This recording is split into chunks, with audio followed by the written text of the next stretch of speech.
आपल्या बरोबर रावसाहेब दादा पवार आहेत. धर्माबाद ते मुंबई अशी जी पदयात्रा निघाली प्राध्यापक डॉक्टर रामचंद्र भरांडे यांच्या नेतृत्वाखाली, आणि आज त्या पदयात्राची मोठ्या मोर्चाच्या माध्यमातून आझाद मैदान मुंबई इथं सांगता झाली. त्यांच्या मागणीच्या अनुषंगाने आपण त्यांच्याकडून जाणून घेऊ.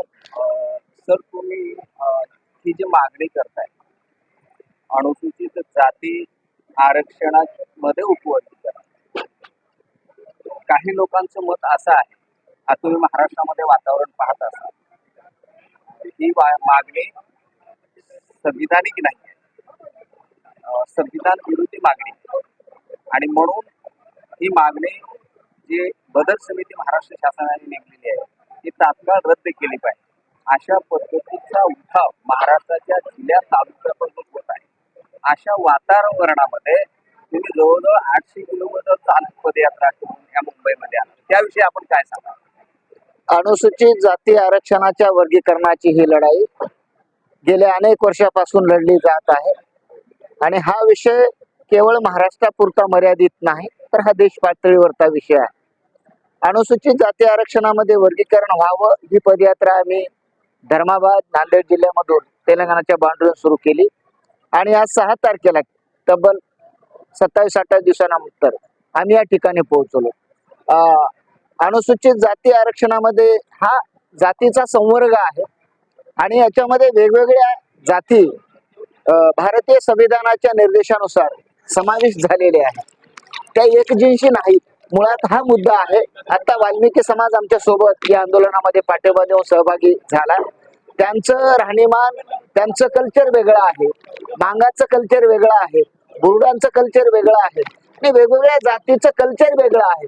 परंतु ज्या संविधानाला जे काही कल्चर वेगवेगळे जरी असले तरीही उपेक्षित आहेत, वंचित आहेत त्या काळानुसार, आणि म्हणून त्याला संवर्गामध्ये टाकलेलं आहे आणि एका संवर्गामध्ये टाकल्यामुळं भारतीय संविधानानुसार अनुसूचित जातीमध्ये असणाऱ्या 13% आरक्षणाचा जो काही लाभ आहे शिक्षणाचा आणि विशेष करून नोकरीचा, हा लाभ शेवटच्या स्तरापर्यंत झिरपलेला नाही, वितरित झाले नाही.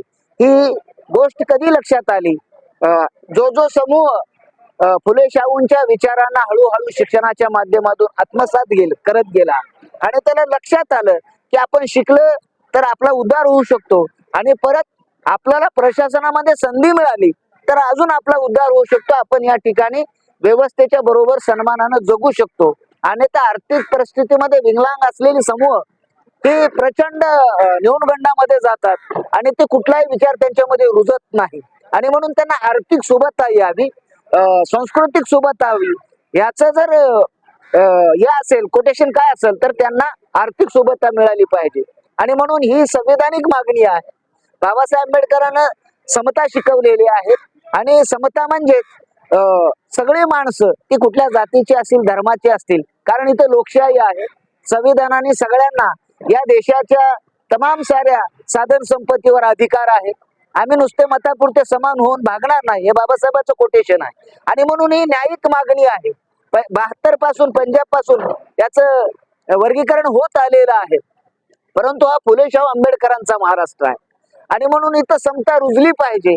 आणि म्हणून या मागणीला असंविधानिक ठरवताना आपण बाबासाहेबांचा सामाजिक न्यायाचं तत्वज्ञान नव्हे, बुद्धाचं तत्वज्ञान याच्या पाठीमाग आहे, आणि म्हणून ही मागणी न्यायिक आणि संविधानिक आहे.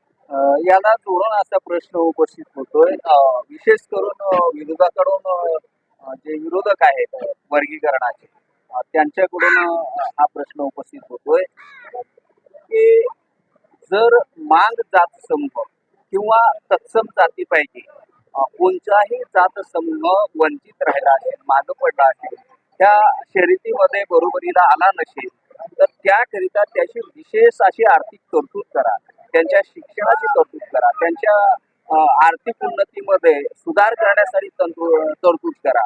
परंतु या अखंड असणाऱ्या आरक्षणामध्ये उपवर्गीकरण करू नका, कारण याने जर समजा एखाद्या जातीवर अन्याय झाला तर त्या जातीच्या विरोध लढण्यासाठी त्या संपूर्ण जाती खांद्याला खांदा लावून लढतायत.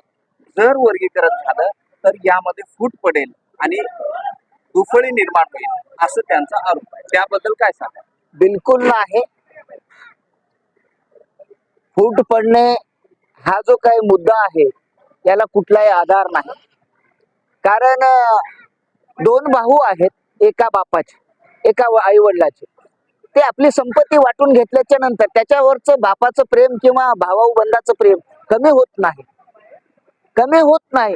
आणि ते दोन भाऊ बापाची संपत्ती वाटून घेत असताना सुद्धा अंतर्गत भांडणं होतात, त्यांचे झगडे होतात, परंतु शेवटी ते एका ठिकाणीच असतात.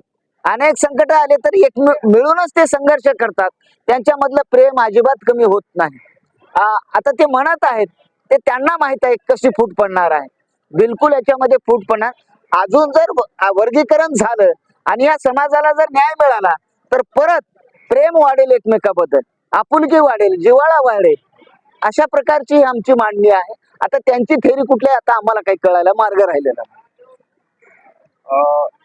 आता मंत्री महोदय तुमच्या या मोर्चाला भेट द्या. त्यांच्या आश्वासनाचा जो म्हणजे त्यांचा तोल होता त्यावरून काय म्हणतंय वाटतं तुम्हाला की या अधिवेशनामध्ये ही मार्गी लागेल की काय, कसं काय, कसा विचार करता? ते सरकारचे मंत्री आहेत. कुठलंही सरकार असेल, आम्ही आश्वासनावर त्यांच्या काही भाळत नाही किंवा विश्वास ठेवत नाहीत. अनेक वर्षे आश्वासनं देत आहेत. गेली 2 वर्षे झाले बदर समिती निर्माण होऊन तिचा अहवाल झाला.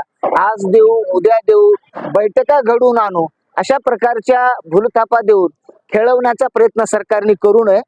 आमची मंत्री महोदयांना विनंती आहे, अधिवेशनामध्ये निश्चितच ते निर्णय घेऊ शकत नाहीत असाच संकेत त्यांनी दिलेला आहे. आणि म्हणून येणाऱ्या काळामध्ये हे आंदोलन ह्या मागणीसाठी अतिशय तीव्र होणार आहे. आमचा काही त्यांच्यावर विश्वास नाही. आपल्याबरोबर ॲडव्होकेट विलास साबळे बुलढाणा जिल्ह्यामधून आले. फार त्यांचे मातंग समाजामध्ये आणि तत्सम जातीमध्ये काम आहे.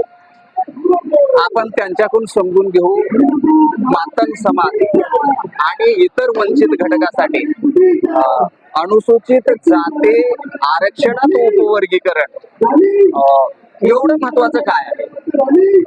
एवढं जे इतर दलितांमध्ये जे बंधुत्व आहे, जे एक आतापर्यंत प्रत्येक लढा खांद्याला खांदा लावून लढला, त्याच्यामध्ये कुठंतरी विभागणी होत आहे. कशामुळं? या मागणीमुळं. अशा अवस्थेत पुन्हा ती तुम्ही मागणी लावून धरताय, याचं कारण काय? सर्वप्रथम आपल्या चॅनलच्या माध्यमातून या महत्वपूर्ण विषयाला आपण हात घातला त्याबद्दल आपल्या चॅनलचे आणि आपले मी मातंग समाज, वाल्मिकी समाज आणि जे जे वंचित आहेत त्यांच्या वतीने या ठिकाणी मनपूर्वक तुमचं अभिनंदन करतो. आणि तुम्ही जो प्रश्न उपस्थित केलेला आहे की हे आरक्षण अनुसूचित जाती मधलं जे आरक्षण उपवर्गीकरण आहे हे का महत्वाचं आहे, तर हा जो महत्वपूर्ण प्रश्न आहे, या प्रश्नाचा जर आपण याची पार्श्वभूमी बघितली, 1950च्या नंतर जर आपण पूर्ण पार्श्वभूमी जर बघितली तर आपल्याला या संदर्भामध्ये गव्हर्नमेंटने या अनुसूचित जातीची पूर्ण अन्वेषण किंवा माहिती प्राप्त करण्यासाठी वेगवेगळे घटनात्मक आयोग त्या ठिकाणी नेमलेले आहेत. आणि हे आयोग, ज्या आयोग आहेत त्या आयोगाने जो फार आपण जर गेले 1965 मध्ये जो जस्टिस BN लोकूर कमिटी असेल, सदाशिव कमिशनचा अहवाल असेल, जस्टिस राजू कमिशनचा अहवाल असेल, जस्टिस उषा मेहरा कमिशनचे अहवाल असतील, या सर्व अहवालाने जे रिकमेंडेशन केलेले आहेत हे रिकमेंडेशन अनुसूचित जातीमधील डिप्राइव्ड कम्युनिटी जे आहेत या कम्युनिटीच्या हक्क आणि अधिकाराची त्या ठिकाणी पैरवी करतात. त्यानंतर आपण जर बघितलं 1975च्या नंतर खऱ्या अर्थाने याच्यावर ऑन ग्राउंड काम सुरू झालेलं आहे. आणि हे काम सुरू होत असताना याच्यामध्ये खऱ्या अर्थानं जे लाभ वंचित आहेत, डिप्राइव्ड आहेत, त्यांना लाभ देण्यासाठी विविध कायदे केलेले आहेत आणि वेगवेगळ्या राज्यांनी तशा पद्धतीचं वर्गीकरण करण्याचा प्रयत्न केलेला आहे. आज त्यावरती आरोप होतोय की यामुळं अनुसूचित जातीमध्ये फूट पडेल. खऱ्या अर्थाने यामध्ये फूट पडण्याचा हा मुद्दाच नाही, हा घटनात्मक न्याय हक्काचा लढा आहे.